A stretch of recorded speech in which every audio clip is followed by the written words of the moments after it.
Histórias para ouvir lavando louça. Um podcast do Terapia.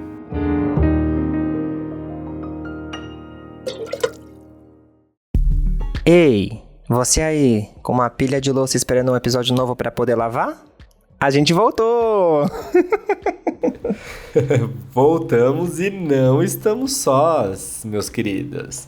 Pode separar aquela roupa velha, sabe aquela bem batidinha que você fica em casa, que não tem problema de molhar? E vamos esfregar bem essa frigideira, que eu sei muito bem que tá aí guardada dentro do forno tem 3 dias, tá? Tô de olho. Eu te entendo. E para te dar aquela força, hoje a gente vai contar a história de um apoio familiar que acabou virando propósito de vida. Ai, gente, essa história é linda. Eu tenho certeza que vocês vão se emocionar bastante com ela. É a história do José, que no começo da vida adulta, ali pelos seus 20 e pouquinhos anos, presenciou um evento muito difícil, que foi a morte do primo dele, de 15 anos, vítima de câncer. E como a gente sabe que uma situação dessas não deixa alguém igual a como entrou, o José percebeu ali que tinha um objetivo de vida, que era se tornar um palhaço terapêutico desses que faz visitas em hospitais para crianças e adultos que estão lá internados por algum problema de saúde. Foi um processo que começou pela dor e eu fui transformando a dor em força para conseguir o meu objetivo, que era entrar num grupo voluntário que visita hospitais e sei, talvez eu tenha conseguido. Eu não disse que a história de hoje ia prometer? Bora lá? Bora! Eu sou o Lucas Galdino. E eu sou o Alexandre Simone e esse é o Histórias para Ouvir Lavando Louça. O José é o 5º filho de um casal muito amoroso que tinha o costume de visitar os parentes aos fins de semana. E como ele era o mais novo ali da casa dele, normalmente era ele que acompanhava os pais nas visitas, né, nos tios e, consequentemente, dos primos também. Mas chegou um dia que ele percebeu que parou de ir na casa do Lê, o primo dele, e queria entender o porquê. Seus pais explicaram que o primo tinha passado por uma situação muito difícil, o descobrimento de um câncer no joelho. Ele estava na escola, na época ele tinha aproximadamente 12, 13 anos, né? Ele sentiu uma dor muito forte na perna, quando ele estava jogando bola na escola, e ele sentiu uma dor muito forte na perna, né? no joelho. E descobriram que era um câncer no joelho, né? E aí eles começaram a tratar, e aí eu fui visitar meu primo na casa dele, ele já tinha passado pela cirurgia, então tudo certo, né? Aí ele voltou a andar com a ajuda de muleta, depois largou a muleta, largou a bengala, continuou andando normal. O José esteve ali presente quando o Lê pôde receber visitas, mas um tempinho depois eles tiveram mais uma notícia. Aí 1 ano depois, ele acabou sentindo uma dor muito forte na outra perna, só que na coxa. E foram no médico de novo, fazer todos os exames e tudo, e aí descobriram o câncer no fêmur. E aí ele teve que passar por uma cirurgia, porque já estava em estágio muito avançado, né? E ele teve que passar por uma cirurgia de transplante de fêmur. Então ele teve que esperar, né, a fila do transplante, e aí conseguiram um fêmur de uma criança da mesma idade, do mesmo tamanho e mesmo tipo sanguíneo, enfim, tudo para ser compatível, né? E ele passou pela cirurgia e teve o fêmur literalmente substituído, né?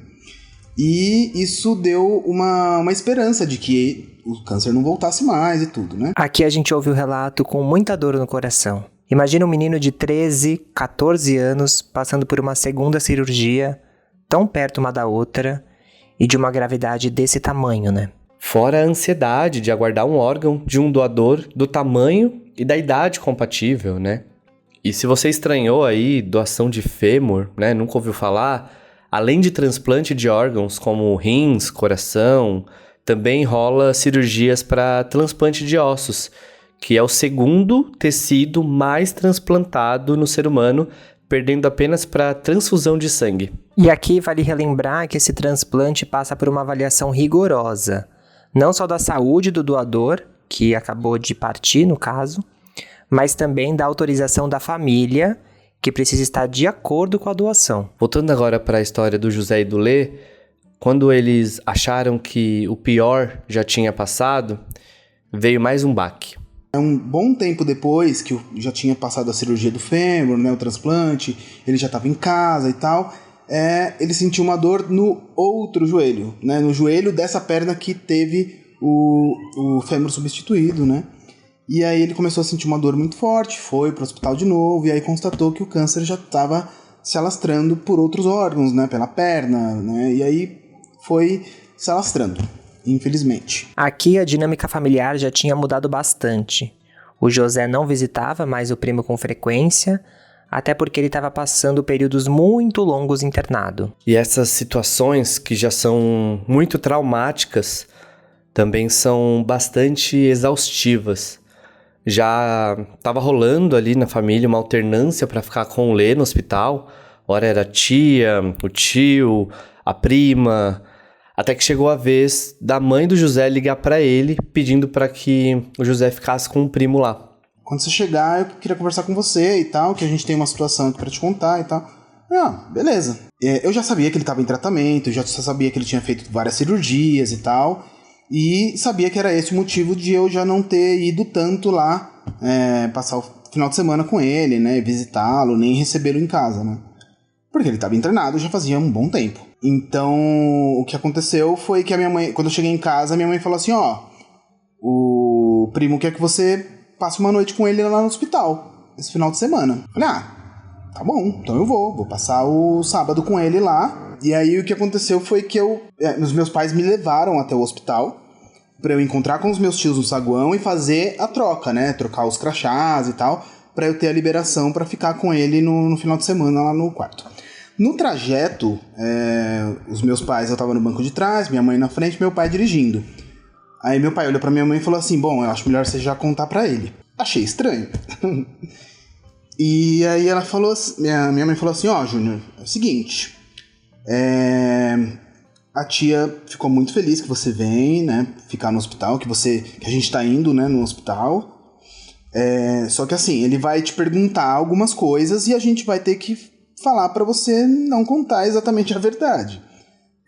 Ele tá ansioso, ele tá animado, porque o médico disse que nessa semana, provavelmente na segunda-feira, ele vai pra casa. Então ele tá achando que ele vai receber um tubo de oxigênio para ele poder, um carrinho com um tubo de oxigênio para ele poder levar para casa e poder andar em casa com o carrinho, para ele poder respirar melhor. Isso é o que ele acha que vai acontecer. Mas na verdade, os médicos acham que não vai dar nem tempo de solicitar o tubo de oxigênio, porque já tá muito avançado. Então eles já estão se preparando para o pior. O José foi de peito aberto ficar com o primo no hospital, mas ali no carro com a mãe e com o pai, ele já se ligou do tamanho da responsabilidade que seria lidar com a informação de que provavelmente o primo não sairia mais dali. E mais, ele nem poderia contar isso para ele. Aqui vale a gente lembrar que é sempre uma situação muito difícil. Muita gente pode acabar julgando a escolha da família de não contar sobre a doença para a criança, mas ali, no paliativo, foi o melhor caminho que eles encontraram e que poderia ser feito. Os pais do Lê agradeceram muito a disponibilidade do José e foi avisado que o primo poderia comer de tudo.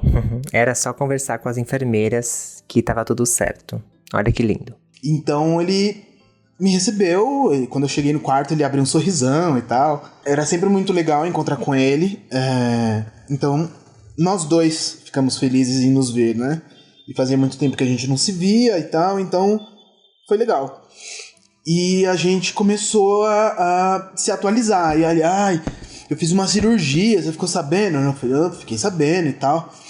E aí a gente começou a conversar.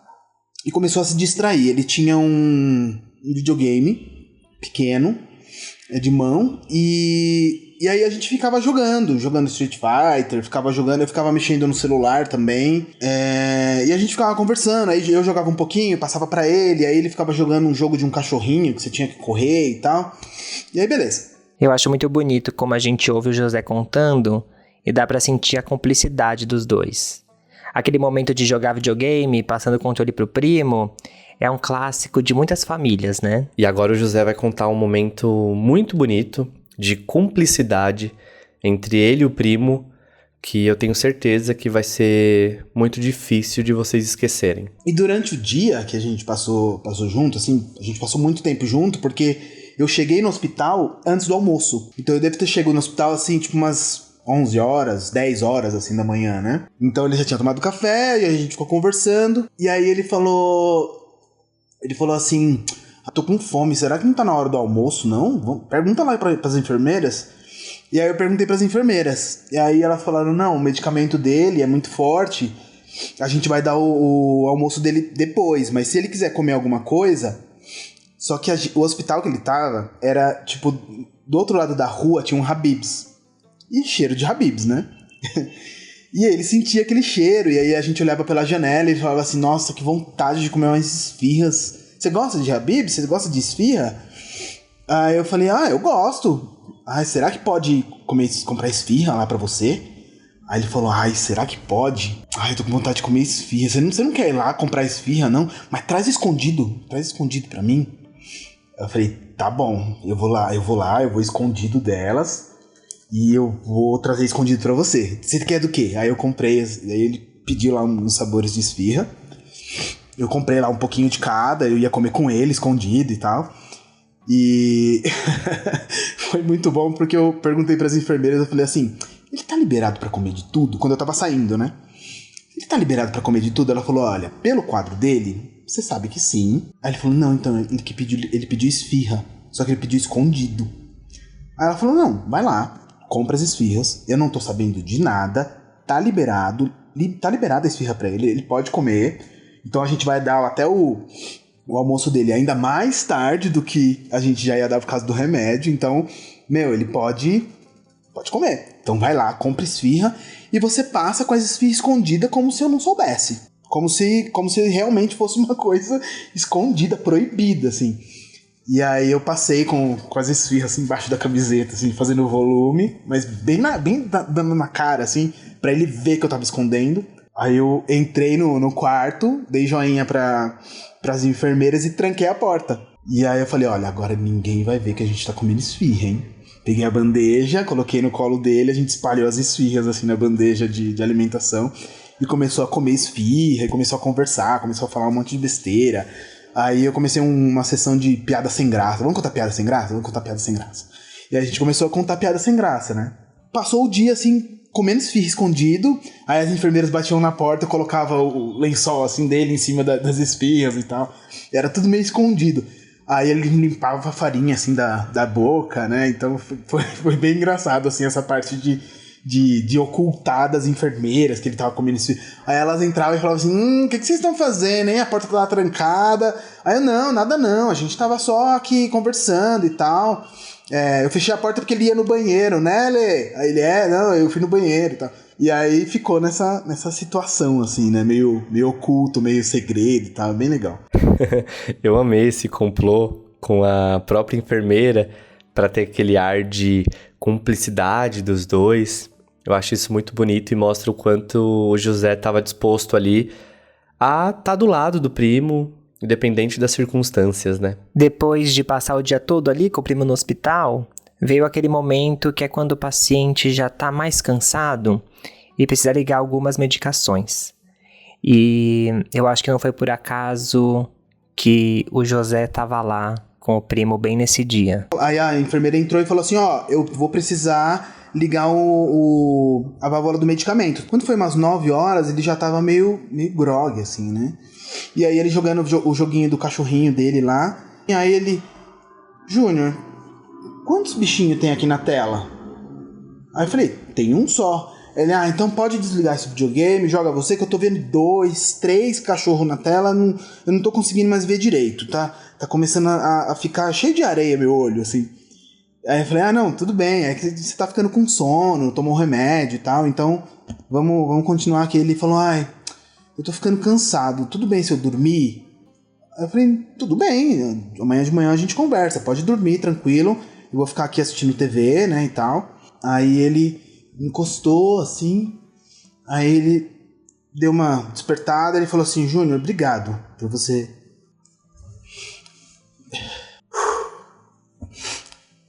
Obrigado por você ter vindo aqui no hospital, mas... eu tô com muito sono, eu preciso dormir. Desculpa não ficar acordado aqui com você, mas agora eu preciso dormir, que eu tô com muito sono. Falei, não, tudo bem, Lê. Pode dormir, fica à vontade. Durante a noite, o Lê, primo do José, começou a ter problemas para respirar. E aí ele teve uma parada cardíaca. Ele foi reanimado com a ajuda de toda a equipe médica e por volta das 3 da manhã ele estava estável novamente. Enquanto o Lê estava sendo cuidado no quarto, o José se deparou com outro paciente que estava no mesmo corredor e tiveram uma conversa super bonita. E eu fiquei no corredor. E o menino que tava no quarto na frente, ele me chamou. Ele falou, ei. Aí eu fiz assim no quarto dele, né? Coloquei a cabeça pra dentro do quarto dele. Aí ele, tá tudo bem? Aí eu falei, não, tá tudo bem. E eu tava normal, porque eu tava desesperado, mas eu não tava chorando. Então eu tava assim, tipo, não, é só um procedimento, eu só tô fora do quarto, vai dar tudo certo e tal. E aí eu fui, oi, tudo bem? Aí ele, ai, tudo bem. Quem que tá aí na frente, no outro quarto? Eu falei, é meu primo, o Lê. Aí ele, que legal. Quantos anos ele tem? Aí eu falei, ele tem, eu acho que ele tinha 15, 16, por aí. Aí eu falei, ele tem 15. Aí ele falou assim, que legal, eu tenho 12. Ele tá fazendo tratamento também, tomando medicamento? Eu falei, tá sim. Aí ele, eu também, eu vou fazer cirurgia amanhã.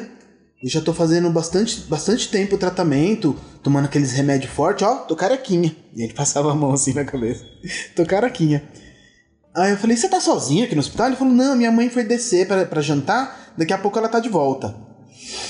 Aí eu falei, que legal e tal. Aí, qual que é o seu nome? Ele, meu nome é Gabriel. Eu falei, que legal, Gabriel. Sua mãe tá aqui com você todo dia? Não, tá sim, ela tá lá embaixo, ela foi pegar um lanchinho pra ela e tal, não sei o quê. A gente começou a conversar, aí ele falou assim, o seu primo vai ficar bem, hein? Fica tranquilo. Depois que eu fizer a minha cirurgia, eu passo lá pra ver vocês, mas vai ficar tudo bem com o seu primo, tá tudo bem, relaxa.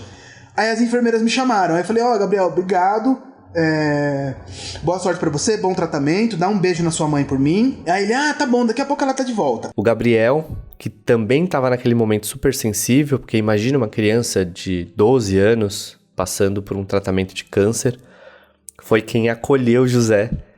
E isso é tão bonito, né? A gente sempre acha que o acolhimento vem dos parentes que estão acompanhando, não de quem está passando pelo tratamento, né? Mas muitas vezes pode vir dessas pessoas que às vezes estão na mesma situação que tá o Gabriel, que tava o Lê, né? O Lê acabou tendo uma parada cardíaca, mesmo com a alteração da dosagem do remédio e todo o apoio médico.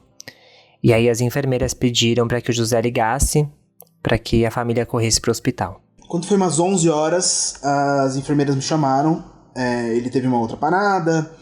As enfermeiras tentaram animar ele e diminuíram o remédio, aumentaram o remédio, aí foram fazendo vários procedimentos, os equipamentos apitando de novo, e eu lá fora no corredor, a porta do Gabriel estava fechada, e aí as enfermeiras falaram assim, por favor, se acalma, liga para os seus pais, liga para os seus tios e pede para eles virem para cá. Liguei para minha mãe, liguei para meu pai, avisei e falei, olha, o Lê tá passando muito mal, então as enfermeiras pediram pra ligar pra família, pra vir todo mundo pra cá. E eu só ficava segurando a mão dele. Foi quando ele tava respirando um pouco mais tranquilo, mas ainda respirando forte, com espaçamentos menores. Até que ele fez... Ele apertou a minha mão nessa última respirada, soltou o ar bem devagarzinho e foi soltando a mão e ele descansou. O quarto ficou naquela paz. Os aparelhos sinalizaram que ele tinha parado de respirar. As enfermeiras pediram para eu ir pro corredor e fizeram os procedimentos finais para esperar a família chegar. Desligaram os aparelhos, cobriram ele e eu fiquei lá. A gente chora junto com o José ao ouvir esse momento da partida do Lê, que é muito difícil, mas ao mesmo tempo eu fico pensando a segurança que deve dar quando chega a hora de ir embora e você tá de mão dada com alguém que você ama.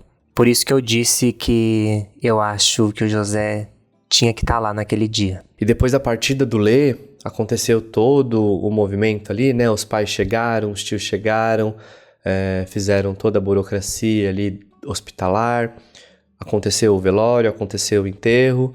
Dias depois o José voltou pro trabalho, mas ele estava muito abalado ainda, tanto que o chefe dele afastou ele por alguns dias para descansar. Ele percebeu o nível de abalo que o José tava, né?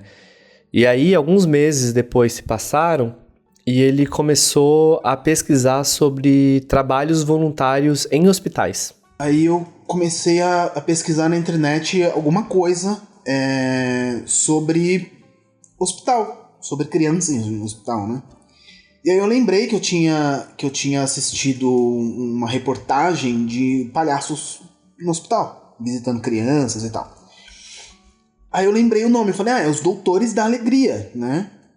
E aí eu falei, putz, eu acho que eu consigo, de repente eu consigo visitar hospitais, né, como palhaço, né? Então eu vou querer fazer alguma coisa, né, porque eu gostei e tal. E aí eu entrei no site do Doutores da Alegria, peguei o telefone e liguei pra eles. Eu liguei, falei com o Raul, e aí ele falou assim...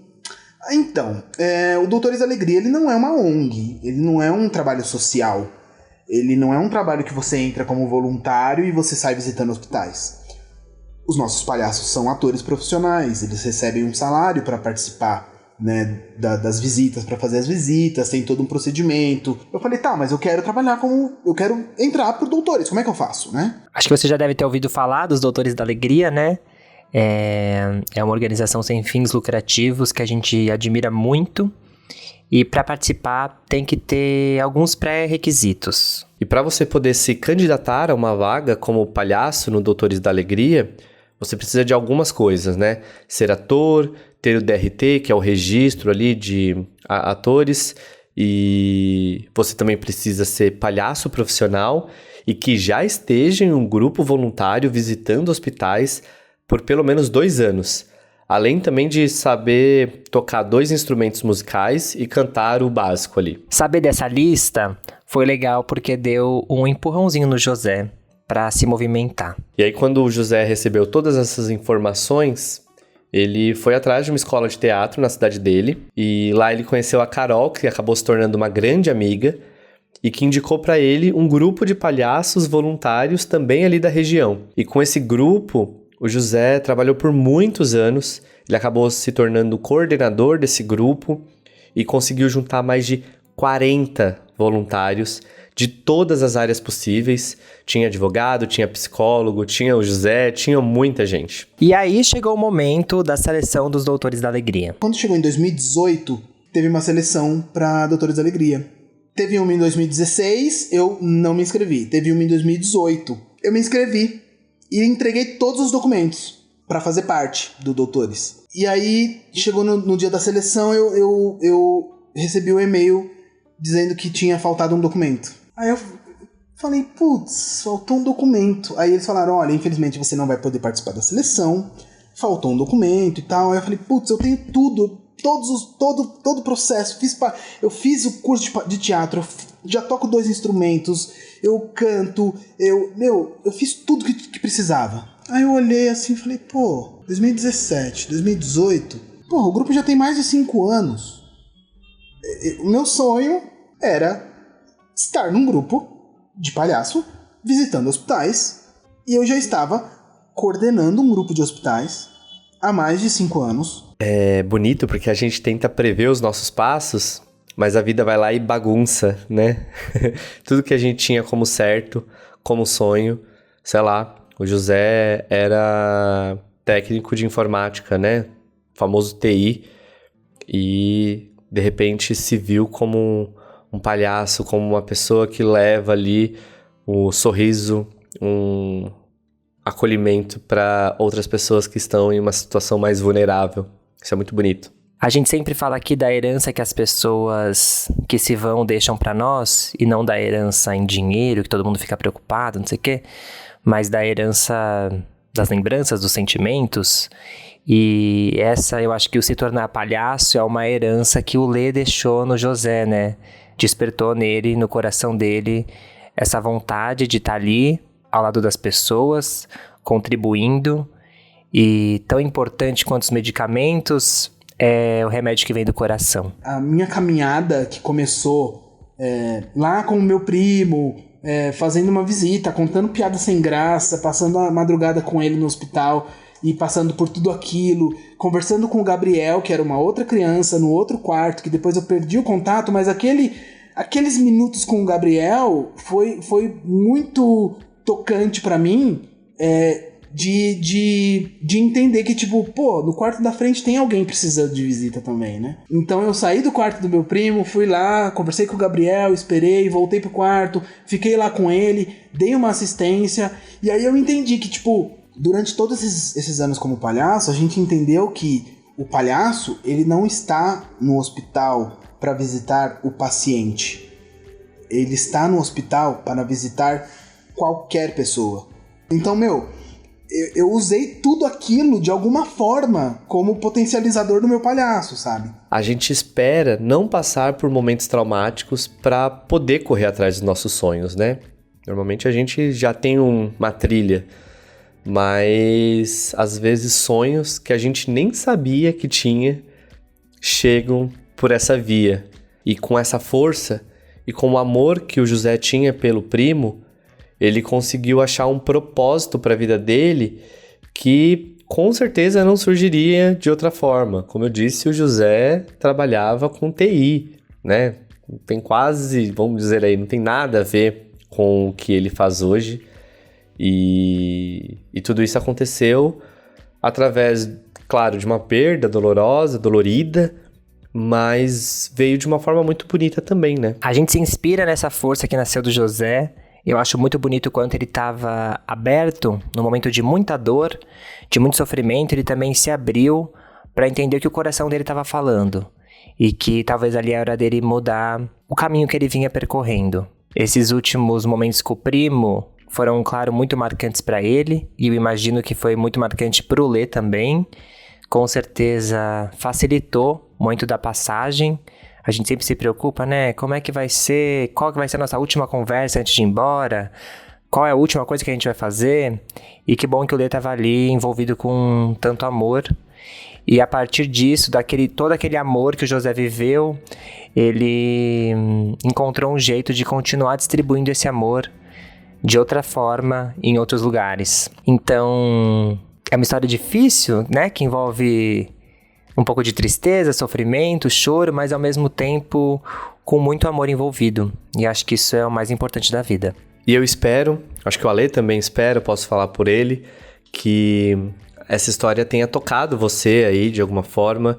Pra gente é muito bonito enxergar que sim, existe a partida deixa um vazio na gente, ela é muito dolorida, mas a beleza do que o José transformou, aquela dor, ele transformou num caminho muito próspero, muito bonito, que é de acolhimento ao próximo. E eu acho que a gente pode começar a enxergar esse tipo de transformação na nossa vida, até mesmo com a partida de alguém que é muito importante pra gente, né? Não tem como fugir, né? A morte é parte da vida. E eu acho que quando a gente acolhe essa certeza, a gente até muda um pouco o olhar que a gente tem pra vida, né? Com certeza, com certeza. E a gente vai ficando por aqui. A gente se encontra na terça-feira que vem com mais uma história, aqui no Histórias para Ouvir Lavando Louça, para você assistir ou ouvir mais histórias inspiradoras, emocionantes, com pautas sociais importantes. É só procurar a gente em todas as redes sociais, todas mesmo, @História de Terapia, e também no nosso site, historiadeterapia.com. Lá você encontra todas as histórias, todos os nossos contatos. Se você quiser fazer parte do nosso grupo do WhatsApp. É só você entrar no site apoia.se/histórias de terapia. Ali você faz uma contribuição mensal pro projeto e entra no grupo que recebe as histórias com antecedência, mas o mais legal é que é um grupo todo acolhedor pra gente conversar, pra gente discutir o que as histórias causam em nós. Aproveitando que estamos falando do grupo, vamos mandar beijo? Vamos, eu tenho 3 pessoas aqui que eu quero mandar beijo. Posso começar? Uma delas é o Bekele. O Bekele já contou a história dele no nosso canal do YouTube, em vídeo. A história dele é muito parecida, inclusive, com a do José, porque ele tem uma amizade e um amor muito grande com um primo que também passou pelo câncer. O Bekele é músico, escreveu uma música pro João, um primo dele. O João já está curado do câncer. E eles têm uma ligação muito bonita. E a outra pessoa que eu quero mandar um beijo, é a segunda, eu tenho 3. É a Célia Mello. Ela também contou a história dela aqui no canal. Na verdade, a história dela com a mãe dela faleceu. E a Célia, como médica, teve a difícil decisão de entrar em cuidados paliativos ali no finalzinho da vida da mãe dela. E também é uma história muito emocionante que, querendo ou não, tem a ver com a temática de hoje. E por fim, para arrematar aí os nossos apoiadores, queria mandar um beijo para Eronildes Alcântara. Queridíssima gente, ela manda direto poemas e poesias que ela mesma escreve lá no grupo, para vocês verem como esse grupo é especial, tá? Obrigado, Eronildes, você aquece nosso coração também. Se você quiser fazer parte do grupo, entra lá no site que a gente vai amar te receber. Muito obrigado pela sua companhia. Terça-feira que vem tem mais histórias. Um beijo grande e cuidem-se bem. Tchau!